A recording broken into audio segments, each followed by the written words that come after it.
शुरुआत करते हैं पाकिस्तान और भारत के कशीदा हालात के हवाले से। यकीनन इस टेंशन में कमी नहीं आ रही, राब्ते हो रहे हैं, सफारती कॉरिडोर्स इस वक्त खुले हुए हैं, लेकिन आपको बताते चलें कि मुख्तलिफ वजूहात की वजह से ऐसा लगता है कि इस संगीनी में, इस कशीदगी में इस वक्त कोई तब्दीली नहीं आई है। आप मुख्तलिफ लोगों के बयानात इस हवाले से देख रहे होंगे कि ख़ास तौर पर पाकिस्तान में जो टेम्परामेंट पाया जाता है वो ये है कि यकीनन एक अमन की ख्वाहिश है। हम चाहते हैं कि हालात इस नहज पे ना पहुँचें कि एक एक्टिव कॉन्फ्लिक्ट की तरफ आप जाएं, लेकिन at the same time Pakistan इस बात की पूरी सलाहियत रखता है कि वो अपना दिफा करे और इस तरह के किसी भी मज़मूम इरादे को मुकम्मल तौर पे ख़त्म कर सके। आपको बताते चलें कि इस वक्त जो सूरत हाल है पाकिस्तान की तरफ से जो स्पेशल वीज़ाज़ कुछ इंडियंस को दिए जाते थे उसमें मुकम्मल रोक लगा दी गई है। इसके अलावा जो ट्रेड यानी तिजारत के ताल्लुकात दोनों मुल्कों के बीच में थे उसमें भी इस वक्त कम्प्लीट स्टॉपेज है। इसके अलावा आपको बताते चलें कि दोनों मुल्क के जो मुख्तलिफ एयरलाइंस को एयर रूट्स थे उसको एयर स्पेस को बंद कर दिया गया है। जो airlines owned and operated by India हैं उसको कोई एयर स्पेस पाकिस्तान इस वक्त नहीं दे रहा और इंटरनेशनल एयरलाइंस भी इसकी वजह से काफ़ी मुतासर हुई हैं। ख़ास तौर पे आपको बताते चलें कि एयर फ्रांस और लुफ्तांसा ग्रुप ने पाकिस्तान की एयर स्पेस इस वक्त इस्तेमाल नहीं की है। लुफ्तांसा की तरफ से बाकायदा इसके बारे में स्टेटमेंट भी आ चुकी है कि वो पाकिस्तानी एयर स्पेस को उस वक्त तक अवॉइड कर रहे हैं जब तक हालात पुरअमन नहीं हो जाते। दूसरी तरफ सिविल एविएशन की तरफ से रॉयटर्स को इस हवाले से कोई भी कमेंट नहीं दिया गया है।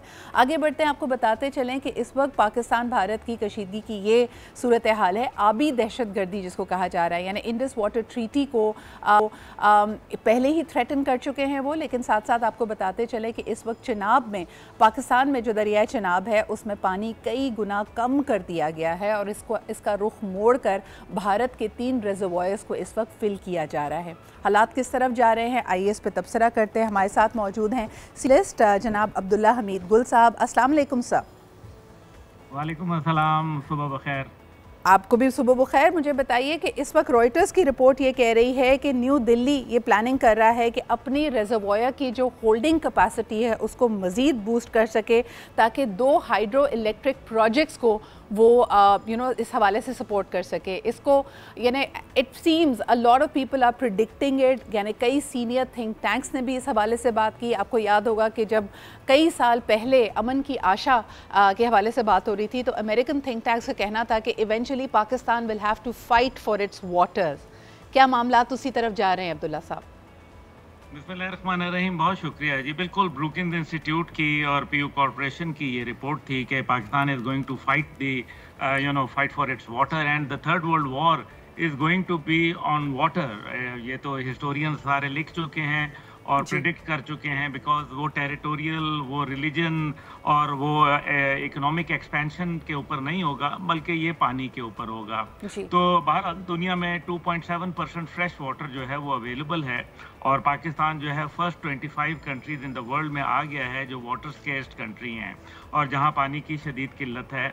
और जब पाकिस्तान बना था तो 5,800 क्यूसिक फ्रेश वाटर जो था पर कैपिटा वो अवेलेबल था, लेकिन अब वो घट के तकरीबन कोई 1000 क्यूसिक के ऊपर आ चुका है and beyond less than 750 cusec जो है वो एक इंसान के लिए, एक ह्यूमन के लिए ज़िंदा रहना मुमकिन नहीं है।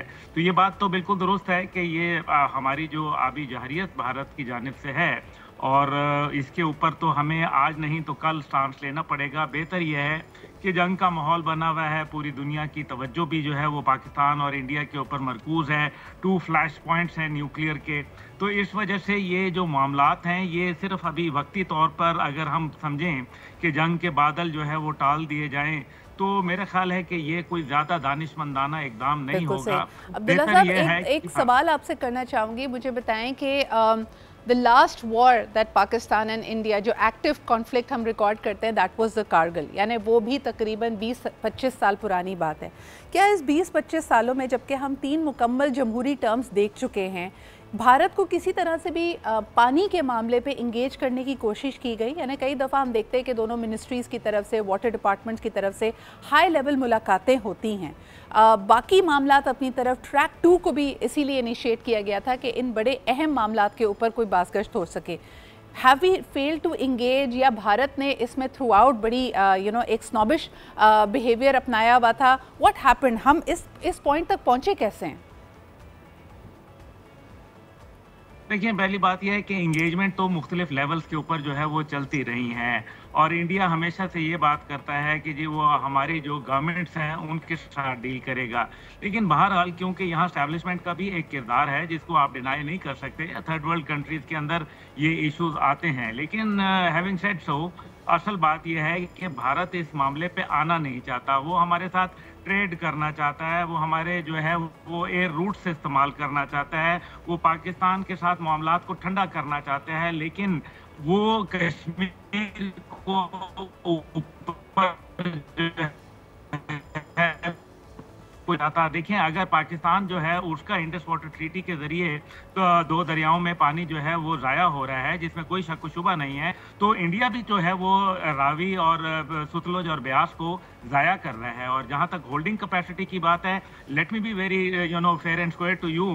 देखें, बात यह है कि इस टाइम पे 3 करोड़ एकड़ क्यूबिक फुट पानी जो है वो भारत से पाकिस्तान की तरफ फ्लो कर रहा है इंडस वाटर ट्रीटी के तहत, और उसके अंदर से जो इंडिया के पास रोकने की सलाहियत फिलहाल जो उनकी कैपेसिटी है वो 70,000 एकड़ क्यूबिक फुट है, यानी कि 3 करोड़ और 70,000 में बहुत बड़ा फर्क है, नंबर 1। नंबर 2 ये है कि अभी रिसेंटली उसने स्टॉप करके देख लिया तो आपने देखा कि उसके डैम जो थे वो ओवरफ्लो होने लगे, जिससे उनकी जो है टूटने के खदशात हो गए, जिसके ऊपर उन्होंने फिर पानी खोल दिया और आपके यहाँ सैलाब की सूरत हाल आ गई।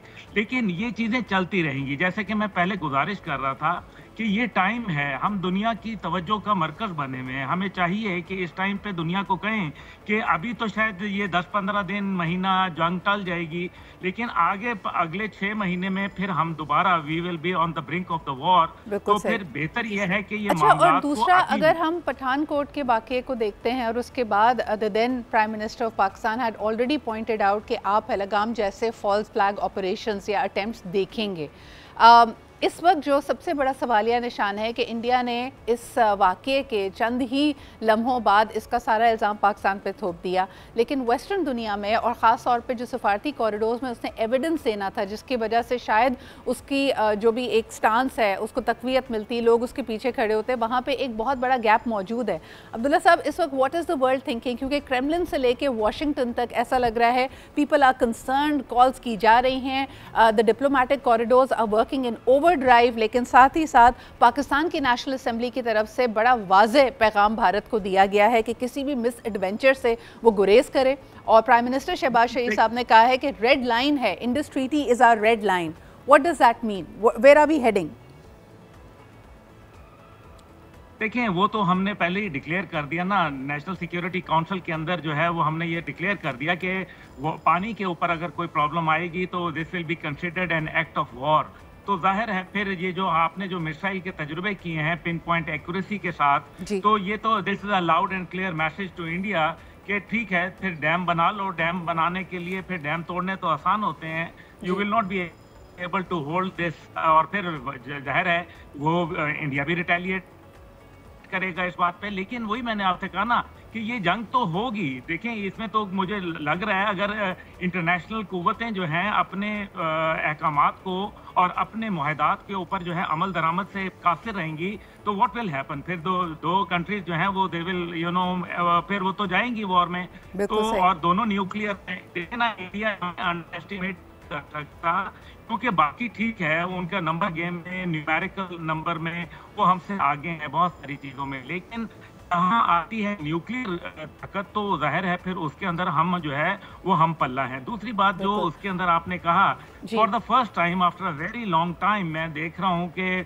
पाकिस्तान को डिप्लोमेटिक एज हासिल है और इस टाइम पे दुनिया इंडिया का नैरेटिव बाय नहीं कर रही। और आपने ख़ास तौर पे देखा कि जिस तरीके से अमेरिकन मार्को रूबियो ने भी कहा और इसी तरीके से डोनाल्ड ट्रंप का बयान आया, रशिया का बयान आया, चाइना का जो है वो बिल्कुल इतनी ज़बरदस्त किस्म की उनकी स्ट्रॉन्ग सपोर्ट उनको आई। अब्दुल्ला साहब, मुझे बताएं कि ये बिल्कुल आप बजा फरमा रहे हैं कि इस वक्त pressure, the international pressure is on India लेकिन अगर वो कोई मिस एडवेंचर करता है, क्या इन्हीं ममालिक से आप एक्सपेक्ट करते हैं कि कोई ठोस इकदाम होंगे? क्या ये पाकिस्तान के साथ के लिए आगे बढ़ेंगे या इंडिया पे किसी किस्म की सैंक्शंस लगेंगी? क्योंकि इस वक्त ये बात भी की जाती है, the two countries are also compared in terms of their economic benefit and economic stability. उस हवाले से क्या ये दोनों मुल्क मुतहम्मिल हो सकते हैं किसी एक्टिव कॉन्फ्लिक्ट में जाने के लिए? For Pakistan it will be this will be a step for protecting our sovereignty and it will be a matter of survival. लेकिन इंडिया के लिए क्या है at stake? What is India putting at stake? Sidra Sahiba, देखें, वॉर जो होती है ना, हमेशा गलत फहमी की बुनियाद के ऊपर होती है, और गलत फहमियाँ जब आ जाती हैं तो फिर प्रॉब्लम्स तो आ जाती हैं। One mistake and you are gone. तो असल बात यह है कि इंडिया का क्या स्टेक पे है। देखिए, fear a man who has got nothing to lose. Pakistan के पास इस टाइम पे $1 बिलियन $2 बिलियन के लिए द वे हम जो है वो मुश्किल का शिकार हो रहे होते हैं इंटरनेशनल फाइनेंशियल इंस्टीट्यूशंस के सामने, तो पाकिस्तान के पास तो ऐसा कुछ नहीं है। लेकिन इंडिया का आप सिलिकॉन वैली को ही अगर देख लें, which is definitely going to be the target of the Pakistan armed forces, तो आप मुझे ये बताएं कि $450 बिलियन वर्थ इकोनॉमी सिर्फ उनकी वहाँ से जनरेट हो रही है।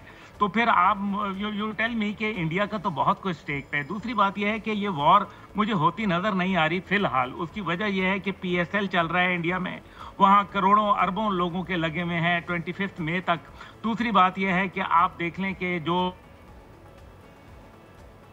कॉर्पोरेट है वो बिल्कुल नहीं चाहता कि नरेंद्र मोदी जो है वो जंग में जाए, बिकॉज कॉर्पोरेट इंडिया वो था जिसने इनको जो है वो फाइनेंस किया था इलेक्शन कैंपेन के लिए। और नरेंद्र मोदी की जो सबसे बड़ी बात थी वो यही थी कि इकोनॉमिकली वो कंट्री को जो है उसने जो है स्ट्रॉन्ग किया था। लेकिन अगर जंग होती है तो इकोनॉमिक इंडिया तो फारिग हो जाएगा। दूसरा यह है कि जो इंटरनेशनल स्टेक होल्डर्स हैं और जो इंटरनेशनल वहाँ जिन लोगों ने फाइनेंस किया हुआ है, वहाँ इन्वेस्टर्स हैं, उनके अंदर मैं आपको स्टैटिस्टिक्स बता देता हूं कि 21% जो इस टाइम पे वेस्टर्न वर्ल्ड के फाइनेंसर्स हैं, उन्होंने ये कहा है कि अगर ऐसा कोई भी इवेंट होता है पाकिस्तान इंडिया के माबैन, तो फिर वो अपनी इन्वेस्टमेंट जो है वो पुल आउट कर लेंगे इंडिया से। ये उन्होंने ऑलरेडी मेंशन कर दिया है। और 13% ओवरऑल जो है इन्वेस्टर जो है वो इंडिया से अपनी इन्वेस्टमेंट को जो है वो विड्रॉ करना चाह रहे हैं। अब्दुल्ला, अगर मैं इसको इस तरह देखूं कि can they be a controlled limited action, यानी जिस तरह अगर हम कारगिल की अगर लड़ाई को याद करते हैं तो वो एक ख़ास LOC ख़ास एक इलाके में मुहित लड़ाई थी, क्या उस किस्म का कोई कॉन्फ्लिक्ट हम प्रॉबेबली देख सकते हैं? बिकॉज हालात जिस हाई टेंशन तक पहुंचे हैं। देखिए, जहाँ तक ताल्लुक है कि इंटरनेशनल बाउंड्री क्रॉस करना, आई डोंट थिंक कि इंडिया के लिए ये पॉसिबल होगा। However what you are saying, वो कहीं ना कहीं उसके अंदर कोई मेरे ख्याल में बात आ सकती है LOC के ऊपर। लेकिन LOC के अंदर मसला ये है कि LOC जो है वो क्रॉस करना अब आसान नहीं है। पहली बात यह है कि जनरल परवेज मुशर्रफ के दौर में एक बाड़ लगा दी गई थी, और बाड़ लगाने के बाद जो है वो अब तकरीबन ऑलमोस्ट एक सॉफ्ट बाउंड्री बन चुकी है। तो मेरा ख्याल है कि दोनों साइडों के ऊपर लोग मजबूत हैं, और साथ ये है कि अब सिचुएशन फ़र्क है। देखिए सिद्रा बीबी, ये बात बड़ी इंपॉर्टेंट है जो मैं अभी करने वाला हूँ कि 3 डेकेड्स के बाद पाकिस्तान ने अपनी जो पॉलिसी है उसमें मेजर शिफ्ट जो है वो एक पैराडाइम शिफ्ट आया है, and that is offensive defence policy. मुदाफियत करके अपना दिफा करना, जबकि इससे पहले हमने जो है वो डिफेंसिव डिफेंस जो है, दूसरे लफ्जों में किला बंद होकर लड़ रहे थे। इस बार हमने कहा है कि हम जो है आगे रिस्पॉन्ड करेंगे, सिर्फ उन जहाज़ों के ऊपर जो है वो फायर नहीं किया जाएगा, बल्कि जिन बेसिस से वो उड़ रहे हैं हम उनको भी निशाना बनाएंगे। सेकेंडली, इस टाइम पे इंडियन फौज में एक बगावत का समा है।